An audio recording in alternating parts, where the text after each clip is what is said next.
شہادت عمر رضی اللہ تعالی عنہ کا المناک سانحہ 27 ذوالحجہ سنہ 23 ہجری بروز بدھ کو حضرت عمر رضی اللہ تعالی عنہ مسجد نبوی میں نماز فجر کی امامت کروا رہے تھے۔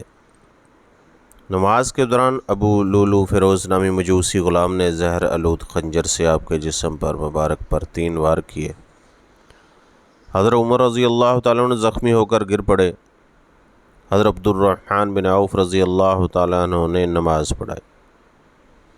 بدبخت قاتل نے مسجد سے بھاگتے ہوئے تقریباً 13 مسلمانوں پر وار کیا، جن میں سے 7 مسلمان شہید ہو گئے۔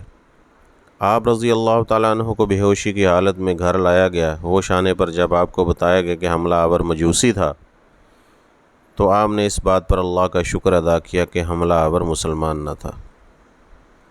آپ رضی اللہ تعالیٰ عنہ پر خشیت الہی کی کیفیت طاری ہو گئی۔